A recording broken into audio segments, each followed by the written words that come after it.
All right, today we're jumping into a huge political showdown brewing in Canada. We're talking about Alberta, one of its most powerful provinces, putting forward a referendum that could, seriously, reshape the entire country.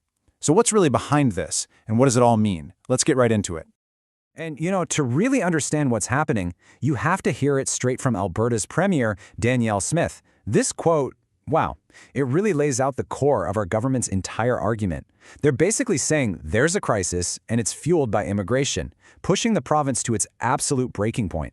So yeah, get your calendars out, because October 19th, 2026, that's the date. And on that day, Albertans are going to be voting on something that is so much more than just a little policy change. No, this is a direct challenge to the federal government's power, aiming to give the province control over things that, well, have always been handled by Ottawa. Okay, so the big question is, why now? Why is all this happening right now? Well, to really get the referendum, you have to first look at the picture the Alberta government is painting. And it's a picture of a province that's completely overwhelmed, just struggling to keep its head above water. And it really all boils down to this one number, 600,000. Just let that sink in. That is how many people have moved to Alberta in just the last 5 years. It's pushed their total population over the 5 million mark for the very first time. I mean, that is just a staggering rate of growth. So the Premier's argument is that this population boom is a direct result of what she calls, and these are her words, disastrous and out-of-control federal policies. The government's whole case is that this flood of new people is putting an unprecedented strain on everything, hospitals, schools, social programs, and it's even contributing to a growing provincial deficit. All right, so that's the problem they're presenting. Now, what's the solution? Let's look at what's actually being proposed. Because Alberta's government isn't just complaining, they're putting 9 very specific, and let me tell you, very controversial questions directly to the people. The first 5 questions, they are all about immigration and really tightening the rules. We're talking about giving Alberta, not the federal government in Ottawa, the final say on immigration numbers. But it goes way further than that. They're suggesting that new arrivals who aren't permanent residents could have to wait a full year for social support. They could be charged fees for healthcare and school, and in some cases, be cut off from provincially funded programs entirely. And this is where you really see the scale of what they're trying to do. The next 4 questions are basically asking for permission to rewrite the Canadian Constitution. I mean, seriously, we're talking about getting rid of the Senate, letting provinces pick their own top judges, and, okay, get this one, letting a province opt out of a national program but still keep the federal cash for it. Oh, and also giving its own laws priority over federal ones. It's a lot. But there are always 2 sides to a story like this. And critics are arguing that the government's narrative, well, they're saying it's oversimplified at best, and at worst, it's just a way to distract from other real problems. And that brings us to the core of the counter-argument. You've got critics, right? Political scientists, the opposition NDP party, and they are questioning the entire foundation of the government's case. They're asking a pretty simple question. Is immigration really the only reason Alberta is facing these challenges? Okay, this slide is fascinating because it really just lays out 2 totally different versions of reality. On one side, you have the government blaming Ottawa's policies. On the other, you have critics calling it scapegoating and a distraction.